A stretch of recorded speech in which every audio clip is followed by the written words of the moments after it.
English tutorial চ্যানেলে সকলকে স্বাগত জানাই। আজকে আমাদের আলোচনার বিষয়বস্তু হলো লিঙ্কিং ভার্ব বা কপুলার ভার্ব। আমরা জানি যে ভার্ব দু রকমের হয়, ফাইনাইট ভার্ব আর নন ফাইনাইট ভার্ব। ফাইনাইট গ্রুপের ভার্বগুলোকে আমরা জেনারেলি মেন ভার্ব বা লেক্সিক্যাল ভার্ব বলে থাকি। এই মেন ভার্বকে আবার তিন ভাগে ভাগ করা যায়। প্রথমটা হচ্ছে ট্রানজিটিভ, দ্বিতীয়টা হচ্ছে ইনট্রানজিটিভ, আর তৃতীয়টাই হচ্ছে আজকের আলোচনার বিষয়বস্তু অর্থাৎ লিঙ্কিং ভার্ব। প্রথমে দেখো লিঙ্কিং ভার্ব কি। The verb that connects the subject with the complement is called আর লিঙ্কিং ভার্ব। যে ভার্ব সাবজেক্টের সাথে কমপ্লিমেন্টকে কানেক্ট করে তাকেই বলে লিঙ্কিং ভার্ব। তাহলে এই ডেফিনিশন থেকে আমরা কি জানলাম? লিঙ্কিং ভার্বের কাজ হলো সাবজেক্টের সাথে কমপ্লিমেন্টের লিঙ্ক করা। তারপরে দেখো linking verbs are always stative verbs, but all stative verbs are not linking verbs. সব লিঙ্কিং ভার্বই হলো স্টেটিভ ভার্ব, কিন্তু সব স্টেটিভ ভার্ব লিঙ্কিং ভার্ব নয়। লিঙ্কিং ভার্ব যেহেতু স্টেটিভ ভার্ব, তাই ভার্বগুলোতে কোনো রকম অ্যাকশান দেখা যায় না। তারপরে দেখো it expresses the state of being. Linking verb state of being প্রকাশ করে। স্টেট অফ বিং কি? স্টেট অফ বিং বলতে বোঝায় সাবজেক্ট কি বা সাবজেক্ট কেমন। এবারে এই গুরুত্বপূর্ণ পয়েন্টটা দেখো, linking verbs can take two types of complements. Linking verb দু ধরনের কমপ্লিমেন্ট গ্রহণ করতে পারে। কি কি? Subject complement and adverbial complement. Adverbial কমপ্লিমেন্টের মধ্যে থাকে অ্যাডভার্বিয়াল অফ টাইম আর অ্যাডভার্বিয়াল অফ প্লেস। প্রথমে দেখো সাবজেক্ট কমপ্লিমেন্ট দিয়ে লিঙ্কিং ভার্বের স্ট্রাকচারটা হয় subject plus linking verb plus subject complement. Subject complement হিসেবে নাউন অথবা অ্যাডজেক্টিভ থাকে। এই নাউনের পরিবর্তে নাউন ফ্রেজ, জিরান, ইনফিনিটিভ আসতে পারে, আর অ্যাডজেক্টিভের পরিবর্তে অ্যাডজেক্টিভ ফ্রেজ আসতে পারে। আচ্ছা, এই সাবজেক্ট কমপ্লিমেন্ট কি? সাবজেক্ট কমপ্লিমেন্ট এই সাবজেক্টকে ডেসক্রাইব করে।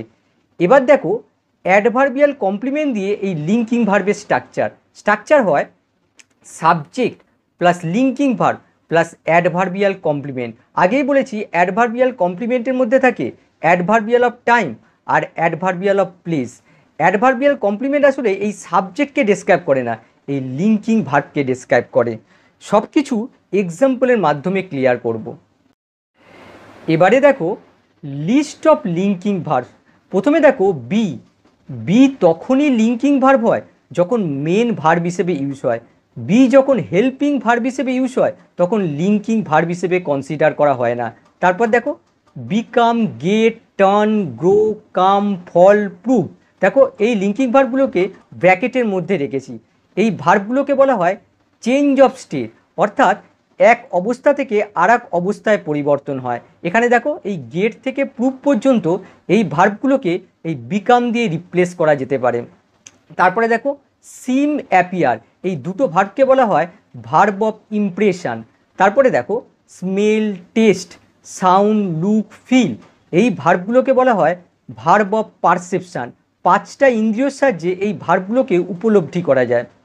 তারপরে দেখো রিমেন, স্টে, কিপ, এই তিনটে ভার্বের একই অর্থ, বাংলা অর্থ হচ্ছে একই রকম থাকা। তারপরে দেখো আরও দুটো লিঙ্কিং ভার্ব রয়েছে, গো আর অ্যাক্ট। এবারে এক্সাম্পলগুলো দেখো, তিনি একজন চিকিৎসক, হি ইজ আ ডক্টর। এখানে দেখো হি হচ্ছে সাবজেক্ট আর ডক্টর হচ্ছে সাবজেক্ট কমপ্লিমেন্ট। এখানে হি আর ডক্টর বলতে একই ব্যক্তিকে বোঝাচ্ছে। এই সাবজেক্ট আর সাবজেক্ট কমপ্লিমেন্টকে লিঙ্ক করেছে এই ইজ লিঙ্কিং ভার্ব। একটা কথা বলে রাখি, আগেও বলেছি আবার বলছি, সাবজেক্টকে কি দিয়ে প্রশ্ন করে উত্তর পেলে সাবজেক্ট কমপ্লিমেন্ট নাউন হয়, আর সাবজেক্টকে কেমন দিয়ে প্রশ্ন করে উত্তর পেলে সাবজেক্ট কমপ্লিমেন্ট অ্যাডজেক্টিভ হয়। এখানে আমরা যদি সাবজেক্টকে কি দিয়ে প্রশ্ন করি যে সে কি, তাহলে দেখো তার উত্তর আসবে সে একজন ডক্টর। তাহলে দেখো সাবজেক্টকে কি দিয়ে প্রশ্ন করে পাচ্ছি, তার মানে আমরা বুঝলাম যে সাবজেক্ট কমপ্লিমেন্ট হিসেবে এখানে নাউন ব্যবহার করা হয়েছে। পরেরটা দেখো, তার স্বপ্ন বাস্তবে পরিণত হয়েছে, his dream has become a reality. এখানে দেখো হিজ ড্রিম হচ্ছে সাবজেক্ট আর রিয়েলিটি হচ্ছে সাবজেক্ট কমপ্লিমেন্ট। এই সাবজেক্ট আর সাবজেক্ট কমপ্লিমেন্টকে লিঙ্ক করেছে এই become linking verb. Change of state বোঝাচ্ছে। চেঞ্জ অফ স্টেট বোঝাতে বিকাম, গেট, টার্ন, গ্রো, কাম এসব ভার্বগুলোকে আমরা ব্যবহার করি। পরেরটা দেখো, সেদিন তাকে খুব খুশি বলে মনে হয়েছিল। অনুবাদ হবে he seemed so happy that day. এখানে দেখো হি হচ্ছে সাবজেক্ট আর সো হ্যাপি হচ্ছে সাবজেক্ট কমপ্লিমেন্ট। এই সাবজেক্ট আর সাবজেক্ট কমপ্লিমেন্টকে লিঙ্ক করেছে এই সিম লিঙ্কিং ভার্ব। আর এখানে দেখো সাবজেক্ট কমপ্লিমেন্ট হিসেবে অ্যাডজেক্টিভ ফ্রেজ ইউজ করা হয়েছে। আমরা যদি সাবজেক্টকে কেমন দিয়ে প্রশ্ন করি যে তাকে কেমন বলে মনে হয়েছিল, তাহলে দেখো তার উত্তর হবে খুব খুশি বলে মনে হয়েছিল। তার মানে এখানে সাবজেক্ট কমপ্লিমেন্ট হিসেবে অ্যাডজেক্টিভ ফ্রেজ ইউজ করা হয়েছে। 4 নম্বর দেখো, ফুলগুলো দেখতে অসাধারণ সুন্দর। অনুবাদ হবে the flowers look exceptionally beautiful. এখানে দেখো ফ্লাওয়ার্স হচ্ছে সাবজেক্ট আর এক্সেপশনালি বিউটিফুল এটা হচ্ছে সাবজেক্ট কমপ্লিমেন্ট, সাবজেক্ট সম্পর্কে তথ্য দিচ্ছে। আর এই সাবজেক্ট আর সাবজেক্ট কমপ্লিমেন্টকে লিঙ্ক করেছে এই লুক লিঙ্কিং ভার্ব। এটা যে লিঙ্কিং ভার্ব হিসেবে ইউজ হয়েছে তা তোমরা কিভাবে আইডেন্টিফাই করবে? এই জায়গায় বি ভার্ব বসিয়ে যদি দেখা যায় বাক্যটার অর্থ ঠিকঠাক হচ্ছে, তাহলে নিশ্চিতভাবে ভার্বটা লিঙ্কিং ভার্ব। আমরা যদি এখানে আর বসাই, the flowers are exceptionally beautiful, তাহলে দেখো বাক্যটার অর্থ ঠিক হচ্ছে। তার মানে এখানে লুক লিঙ্কিং ভার্ব হিসেবে ইউজ হয়েছে। আর দেখো এখানে সাবজেক্ট কমপ্লিমেন্ট হিসেবে অ্যাডজেক্টিভ ফ্রেজ ইউজ করা হয়েছে। আমরা যদি সাবজেক্টকে কেমন দিয়ে প্রশ্ন করি যে ফুলগুলো দেখতে কেমন, তাহলে দেখো তার উত্তর হবে অসাধারণ সুন্দর। তার মানে সাবজেক্ট কমপ্লিমেন্ট হিসেবে এখানে অ্যাডজেক্টিভ ফ্রেজ ইউজ হয়েছে। বিউটিফুল হচ্ছে অ্যাডজেক্টিভ আর এই অ্যাডজেক্টিভটাকে মডিফাই করেছে এই এক্সেপশনালি অ্যাডভার্ব। পরেরটা দেখো, তিনি অত্যন্ত ক্লান্ত, হি ইজ এক্সট্রিমলি টায়ার্ড। এখানে দেখো হি হচ্ছে সাবজেক্ট আর এক্সট্রিমলি টায়ার্ড এটা হচ্ছে সাবজেক্ট কমপ্লিমেন্ট। এই সাবজেক্ট আর সাবজেক্ট কমপ্লিমেন্টের লিঙ্কার হিসেবে ইউজ হয়েছে এই ইজ ভার্ব। পরেরটা দেখো, এই গানটা শুনতে চমৎকার লাগছে, দিস সং সাউন্ডস অ্যামেজিং। এখানে দেখো দিস সং হচ্ছে সাবজেক্ট আর অ্যামেজিং হচ্ছে সাবজেক্ট কমপ্লিমেন্ট। আর এই সাবজেক্ট আর সাবজেক্ট কমপ্লিমেন্টের লিঙ্কার হচ্ছে এই সাউন্ড লিঙ্কিং ভার্ব। 7 নম্বর দেখো, আমি অফিসে আছি, I am in the office. এখানে দেখো আই হচ্ছে সাবজেক্ট আর ইন দ্য অফিস এটা হচ্ছে অ্যাডভার্বিয়াল কমপ্লিমেন্ট। এই সাবজেক্ট আর অ্যাডভার্বিয়াল কমপ্লিমেন্টের লিঙ্কার হিসেবে ইউজ হয়েছে এই অ্যাম লিঙ্কিং ভার্ব। এই অ্যাডভার্বিয়াল কমপ্লিমেন্টটা এই ভার্বটাকে মডিফাই করছে। আমি কোথায় আছি? অফিসে আছি। পরেরটা দেখো, সে এখানে আছে, হি ইজ হিয়ার। এখানে দেখো হি হচ্ছে সাবজেক্ট আর হিয়ার হচ্ছে অ্যাডভার্বিয়াল কমপ্লিমেন্ট। এই সাবজেক্ট আর অ্যাডভার্বিয়াল কমপ্লিমেন্টের লিঙ্কার হিসেবে এই ইজ লিঙ্কিং ভার্ব ইউজ হয়েছে। 9 নম্বর দেখো, মিটিংটা 5টায় হবে, the meeting will be at 5 o'clock। এখানে দেখো মিটিং হচ্ছে সাবজেক্ট আর অ্যাট 5 o'clock এটা হচ্ছে অ্যাডভার্বিয়াল কমপ্লিমেন্ট। এই সাবজেক্ট আর অ্যাডভার্বিয়াল কমপ্লিমেন্টের লিঙ্কার হিসেবে এখানে বি ইউজ হয়েছে। আর এই অ্যাডভার্বিয়াল কমপ্লিমেন্টটা এই ভার্বটাকে মডিফাই করছে। মিটিংটা কখন হবে? 5টায় হবে। একটা কথা মনে রাখবে, লিঙ্কিং ভার্বের কমপ্লিমেন্ট হিসেবে অ্যাডভার্বিয়াল অফ প্লেস আর অ্যাডভার্বিয়াল অফ টাইমকে ইউজ করা হয়। এবারে দেখব অ্যাকশন ভার্ব আর লিঙ্কিং ভার্বের মধ্যে পার্থক্য। একটা বিষয় পরিষ্কার, অ্যাকশন ভার্ব অ্যাকশানকে ইন্ডিকেট করে আর লিঙ্কিং ভার্ব হলো নন অ্যাকশন ভার্ব। এবার 1 নম্বর পার্থক্য দেখো, action verbs always take adverbs but linking verbs take adjectives. Action verb সর্বদা অ্যাডভার্ব গ্রহণ করে আর লিঙ্কিং ভার্ব অ্যাডজেক্টিভ গ্রহণ করে। স্ট্রাকচারটা লক্ষ্য করো, স্ট্রাকচার হচ্ছে subject plus action verb plus adverbs of manner. আর এই স্ট্রাকচারটা দেখো subject plus linking verb plus adjectives. এক্সাম্পলগুলো দেখো, সি স্পিক্স স্লোলি। এখানে ভার্বটা লক্ষ্য করো, দেখো স্পিক অ্যাকশন ভার্ব। আমরা জানি যে অ্যাকশন ভার্ব অ্যাডজেক্টিভ নেয় না, অ্যাডভার্ব নেয়। তার মানে সঠিক উত্তরটা হবে অ্যাডভার্ব স্লোলি। পরেরটা দেখো, দ্য গার্ল লুকস বিউটিফুলি। ভার্বটা দেখো লুক। আমরা জানি যে লুক হচ্ছে লিঙ্কিং ভার্ব আর লিঙ্কিং ভার্ব অ্যাডজেক্টিভ নেয়, অ্যাডভার্ব নেয় না। তার মানে সঠিক উত্তর হবে বিউটিফুল অ্যাডজেক্টিভ। পরেরটা দেখো, the girl was looking at him angrily. এখানে লক্ষ্য করো, এখানে লুকিং হচ্ছে অ্যাকশন ভার্ব। মেয়েটা তার দিকে রাগে তাকিয়েছিল। লুক এখানে অ্যাকশন ভার্ব হিসেবে ইউজ হয়েছে আর অ্যাকশন ভার্ব অ্যাডভার্ব নেয়, অ্যাডজেক্টিভ নেয় না। তার মানে সঠিক উত্তরটা হবে অ্যাংরিলি অ্যাডভার্ব। তাহলে সঠিক উত্তরটা হবে অ্যাংরিলি। পরেরটা দেখো, সি রিমেন্স সাইলেন্ট সাইলেন্টলি। এখানে দেখো রিমেন, রিমেন আমরা জানি যে linking verb, remain, keep, stay এগুলো লিঙ্কিং ভার্ব। আর এই লিঙ্কিং ভার্ব অ্যাডজেক্টিভ নেয়, তার মানে সঠিক উত্তরটা হবে সাইলেন্ট। তাহলে দেখো সঠিক উত্তর হবে সাইলেন্ট। পরেরটা দেখো, হি ওয়াজ ফিলিং হাংরি হাংরিলি। দেখো ফিল, এই ফিল হচ্ছে লিঙ্কিং ভার্ব, আর লিঙ্কিং ভার্ব অ্যাডজেক্টিভ নেয়, তার মানে হাংরি হবে। তাহলে দেখো সঠিক উত্তরটা হবে হাংরি। নম্বর পার্থক্যটা দেখো, action verbs May or may not have an object, but linking verbs never have an object. Action ভার্বের অবজেক্ট থাকতেও পারে আবার নাও থাকতে পারে, কিন্তু লিঙ্কিং ভার্বের কখনোই অবজেক্ট থাকবে না। এটাও লিঙ্কিং ভার্বকে আইডেন্টিফাই করার আরেকটা উপায়। এক্সাম্পল দেখো, আই টেস্টেড দ্য ফুড, আমি খাবারের স্বাদ নিলাম। আমি স্বাদ নিলাম, কিসের স্বাদ নিলাম? খাবারের। এখানে দেখো টেস্ট ভার্বের অবজেক্ট হচ্ছে ফুড, টেস্ট এখানে অ্যাকশন ভার্ব হিসেবে ইউজ হয়েছে। কিন্তু এই বাক্যটা দেখো, দ্য ফুড টেস্টেড ডেলিসিয়াস, খাবারটার স্বাদ সুস্বাদু। এখানে দেখো টেস্ট ভার্বের এটা অবজেক্ট নয়, ডেলিসিয়াস হচ্ছে অ্যাডজেক্টিভ। তার মানে আমরা কি বুঝলাম? যে অ্যাকশন ভার্বের অবজেক্ট থাকতেও পারে আবার নাও থাকতে পারে, কিন্তু লিঙ্কিং ভার্বের কখনোই অবজেক্ট থাকবে না। এবার দেখো, some linking verbs act as action verbs. কিছু লিঙ্কিং ভার্ব আছে যারা লিঙ্কিং ভার্ব হিসেবে ইউজ হয়, আবার অ্যাকশন ভার্ব হিসেবে ইউজ হতে পারে। কোন কোন ভার্বগুলো? প্রুভ, গ্রো, গেট, টার্ন, কাম, ফল। এই যে ভার্বগুলো দেখছো, এই ভার্বগুলো চেঞ্জ অফ স্টেট, অর্থাৎ এক অবস্থা থেকে আর এক অবস্থার পরিবর্তন বোঝাতে ব্যবহার করা হয়। এদেরকে কন্টিনিউয়াস ফর্মেও রাখা যায়। তারপরে দেখো smell, sound, taste, look, feel, appear. তারপরে দেখো রিমেন, স্টে, কিপ, এই তিনটের প্রায় একই অর্থ। তারপরে দেখো কাম, গো, এগুলোকে লিঙ্কিং ভার্ব হিসেবে ইউজ করা যায়, আবার অ্যাকশন ভার্ব হিসেবে ইউজ করা যায়। যেমন দেখো এই গো, এই লিঙ্কিং ভার্বের ইউজটা দেখো, the man has gone mad, লোকটি পাগল হয়ে গেছে। এখানে লক্ষ্য করো, এখানে গো লিঙ্কিং ভার্ব হিসেবে ইউজ হয়েছে। কি করে বুঝবে?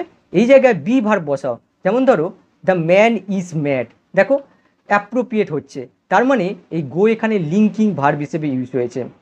আবার দেখো অ্যাকশন ভার্ব হিসেবে use, he has gone to Delhi, সে দিল্লি গেছে। এখানে যদি তোমরা বি ভার্ব বসাও তাহলে কিন্তু দেখো সেন্টেন্সটার কোনো সেন্স দাঁড়াবে না, তার মানে গো এখানে অ্যাকশন ভার্ব হিসেবে ইউজ হয়েছে।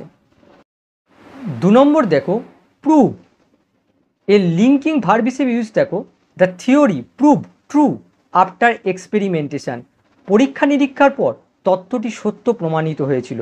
আবার অ্যাকশন ভার্ব হিসেবে এই প্রুভ ভার্বের ইউজ দেখো, the trial proved his innocence, বিচার তার নির্দোষতা প্রমাণ করেছিল। এখানে লক্ষ্য করো, লিঙ্কিং ভার্ব হিসেবে এর অর্থ দাঁড়াচ্ছে প্রমাণিত হয়েছিল, আর অ্যাকশন ভার্ব হিসেবে এর অর্থ দাঁড়াচ্ছে প্রমাণ করেছিল। 3 নম্বর দেখো, কাম, লিঙ্কিং ভার্ব হিসেবে এর ইউজ দেখো, my dream finally has come true, আমার স্বপ্ন অবশেষে সত্যিতে পরিণত হয়েছে। এখানে দেখো চেঞ্জ অফ স্টেট বোঝাচ্ছে, স্বপ্ন সত্যিতে পরিণত হয়েছে, চেঞ্জ অফ স্টেট বোঝাচ্ছে। এখানে কামের পরিবর্তে তোমরা বিকামও ইউজ করতে পারো। আবার অ্যাকশন ভার্ব হিসেবে কামের ইউজ দেখো, he has come here panting, সে হাঁপাতে হাঁপাতে এখানে এসেছে, দেখো অ্যাকশন বোঝাচ্ছে। 4 নম্বর দেখো, টেস্ট, লিঙ্কিং ভার্ব হিসেবে এর ইউজ দেখো, দ্য মেডিসিন টেস্ট বিটার, ওষুধটার স্বাদ তেতো। দেখো এখানে কোনো অ্যাকশন বোঝাচ্ছে না, টেস্ট এখানে লিঙ্কিং ভার্ব হিসেবে ইউজ হয়েছে। আবার এর অ্যাকশন ভার্ব হিসেবে ইউজ দেখো, আই টেস্টেড দ্য মেডিসিন, আমি ওষুধটার স্বাদ নিলাম। এখানে দেখো টেস্ট অ্যাকশন ভার্ব হিসেবে ইউজ হয়েছে। এবার 5 নম্বর দেখো, স্মেল, লিঙ্কিং ভার্ব হিসেবে এর ইউজ দেখো, দ্য ফ্লাওয়ার স্মেল সুইট, ফুলটার গন্ধ মিষ্টি। দেখো স্মেল এখানে লিঙ্কিং ভার্ব হিসেবে ইউজ হয়েছে। আবার অ্যাকশন ভার্ব হিসেবে এর ইউজ দেখো, the girl was smelling the flower, মেয়েটি ফুলটার গন্ধ নিচ্ছিল। এখানে লক্ষ্য করো, স্মেল এখানে অ্যাকশন ভার্ব হিসেবে ইউজ হয়েছে। কি করে বুঝবে? দেখো স্মেল ভার্বে এখানে অবজেক্ট রয়েছে ফ্লাওয়ার, কিন্তু এখানে দেখো স্মেল ভার্বে কোনো অবজেক্ট নেই। সুইট কোনো অবজেক্ট নয়, সুইট হচ্ছে অ্যাডজেক্টিভ। 6 নম্বর দেখো, লুক, এর লিঙ্কিং ভার্ব হিসেবে ইউজ দেখো, দ্য ম্যান লুকস ডিসঅ্যাপয়েন্টেড, লোকটাকে হতাশ দেখাচ্ছে। এখানে দেখো লুক লিঙ্কিং ভার্ব হিসেবে ইউজ হয়েছে। এই জায়গায় তোমরা যদি বি ভার্ব বসাও, তেমন ধরো দ্য ম্যান ইজ ডিসঅ্যাপয়েন্টেড, তাহলে কিন্তু সেন্টেন্সটা সেন্স দাঁড়াচ্ছে, তার মানে লুক এখানে লিঙ্কিং ভার্ব হিসেবে ইউজ হয়েছে। আবার এর অ্যাকশন ভার্ব হিসেবে ইউজ দেখো, the man is looking at me, লোকটি আমার দিকে তাকাচ্ছে। এখানে দেখো কিছু অ্যাকশান বোঝাচ্ছে, সুতরাং লুক এখানে অ্যাকশান ভার্ব হিসেবে ইউজ হয়েছে। 7 নম্বর দেখো টার্ন, লিঙ্কিং ভার্ব হিসেবে এর ইউজ দেখো, the pages of the book has turned yellow, বইটার পাতাগুলো হলুদ হয়ে গেছে। এখানে দেখো চেঞ্জ অফ স্টেট বোঝাচ্ছে, এই টার্নডের পরিবর্তে তোমরা বিকামও ইউজ করতে পারো।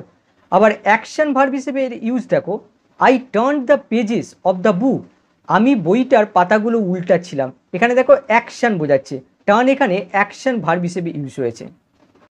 8 নম্বর দেখো গ্রো, এর লিঙ্কিং ভার্বের ব্যবহারটা দেখো, he grew tired after hard work, কঠোর পরিশ্রমের পর সে ক্লান্ত হয়ে গেছিল। এখানে দেখো গ্রো লিঙ্কিং ভার্ব হিসেবে ইউজ হয়েছে, এই গ্রিউয়ের জায়গায় তোমরা বিকেমও ইউজ করতে পারো। আবার এর অ্যাকশন ভার্ব হিসেবে ইউজ দেখো, the tree I planted is growing rapidly, আমার রোপণ করা গাছটা ধীরে ধীরে বেড়ে উঠছে। এখানে দেখো গ্রো অ্যাকশন ভার্ব হিসেবে ইউজ হয়েছে। 9 নম্বর দেখো রিমেন, কেপ্ট, স্টে, এই তিনটেরই বাংলা অর্থ হচ্ছে একই রকম থাকা। এবার লিঙ্কিং ভার্ব হিসেবে এদের ব্যবহার দেখো, হি রিমেন অথবা স্টে অথবা kept silent through out the train journey, পুরো ট্রেন যাত্রা সে চুপচাপ হয়েছিল। এর অর্থ হচ্ছে পুরো ট্রেন যাত্রায় সে প্রথম থেকে শেষ পর্যন্ত চুপচাপ ছিল। এবারে অ্যাকশন ভার্ব হিসেবে এই ভার্বগুলোর ব্যবহার দেখো, I remain in the auditorium when everyone Lev, আমি অডিটোরিয়ামে থেকে গেছিলাম। এখানে দেখো ছিলাম হয়ে গেছে, থেকে গেছিলাম যখন সবাই চলে গেছিল। এখানে দেখো রিমেন অ্যাকশন ভার্ব হিসেবে ইউজ হয়েছে। 10 নম্বর দেখো অ্যাপিয়ার, লিঙ্কিং ভার্ব হিসেবে এর ব্যবহার দেখো, she appears to be terrified after the accident, দুর্ঘটনার পর তাকে আতঙ্কিত বলে মনে হচ্ছে। এখানে দেখো অ্যাপিয়ার লিঙ্কিং ভার্ব হিসেবে ইউজ হয়েছে, এই টু বিটা যদি তোমরা না লেখো তাহলে এই বলেটা উঠে যাবে। অ্যাকশন ভার্ব হিসেবে এর ব্যবহার দেখো, she will appear in court tomorrow, তিনি আগামীকাল আদালতে হাজির হবেন। এখানে দেখো অ্যাপিয়ার অ্যাকশন ভার্ব হিসেবে ইউজ হয়েছে। 11 নম্বর দেখো ফিল, লিঙ্কিং ভার্ব হিসেবে এর ব্যবহার দেখো, my sister is feeling better today, আমার বোন আজ অপেক্ষাকৃত সুস্থ বোধ করছে। এখানে দেখো কোনো অ্যাকশন বোঝাচ্ছে না, ফিল এখানে লিঙ্কিং ভার্ব হিসেবে ইউজ হয়েছে। আবার অ্যাকশন ভার্ব হিসেবে এর ব্যবহার দেখো, the doctor is feeling my pulse, ডাক্তার আমার নাড়ি চেক করছে। এখানে দেখো ফিল চেক অর্থে ইউজ হয়েছে কিংবা টাচ অর্থে ইউজ হয়েছে। 12 নম্বর দেখো ফল, লিঙ্কিং ভার্ব হিসেবে এর ব্যবহার দেখো, the people has fallen ill after eating the food, খাবার খাওয়ার পর লোকগুলো অসুস্থ হয়ে পড়েছে। এখানে দেখো চেঞ্জ অফ স্টেট বোঝাচ্ছে, এই ফলেনের জায়গায় তোমরা বিকামও ইউজ করতে পারো। আবার অ্যাকশন ভার্ব হিসেবে এর ব্যবহার দেখো, the fruits have fallen from the tree, ফলগুলো গাছ থেকে পড়ে গেছে। এখানে দেখো অ্যাকশন বোঝাচ্ছে, ফল এখানে অ্যাকশন ভার্ব হিসেবে ইউজ হয়েছে। 13 নম্বর দেখো অ্যাক্ট, লিঙ্কিং ভার্ব হিসেবে এর ব্যবহার দেখো, why do you act suspicious nowadays, কেন তুমি আজকাল সন্দেহজনক আচরণ করো। এখানে দেখো অ্যাক্ট লিঙ্কিং ভার্ব হিসেবে ইউজ হয়েছে। আবার অ্যাকশন ভার্ব হিসেবে এর ব্যবহার দেখো, he acts in the local theatre group on weekends, তিনি সপ্তাহ শেষে স্থানীয় থিয়েটার গ্রুপে অভিনয় করেন। এখানে দেখো অ্যাক্ট অ্যাকশন ভার্ব হিসেবে ইউজ হয়েছে। মনে রাখবে অ্যাক্ট যখন লিঙ্কিং ভার্ব হিসেবে ইউজ হয় তখন এর অর্থ হয় আচরণ করা বা ব্যবহার করা, আর অ্যাক্ট যখন অ্যাকশন ভার্ব হিসেবে ইউজ হয় তখন এর অর্থ হয় অভিনয় করা। 14 নম্বর দেখো গেট, লিঙ্কিং ভার্ব হিসেবে এর ব্যবহার দেখো, the coffee is getting cold, কফিটা ঠান্ডা হয়ে যাচ্ছে। এখানে দেখো চেঞ্জ অফ স্টেট বোঝাচ্ছে, এই গেটিংয়ের জায়গায় তোমরা বিকামিংও ইউজ করতে পারো। এবারে অ্যাকশন ভার্ব হিসেবে এই গেটের ব্যবহার দেখো, she is getting some help from him, সে তার থেকে কিছু সাহায্য পাচ্ছে। এখানে দেখো অ্যাকশন বোঝাচ্ছে, গেট এখানে অ্যাকশন ভার্ব হিসেবে ইউজ হচ্ছে। আশা করি লিঙ্কিং ভার্ব নিয়ে যত কনফিউশন তোমাদের ছিল তা দূর করতে পেরেছি। আবার নেক্সট ক্লাসে দেখা হবে, বাই।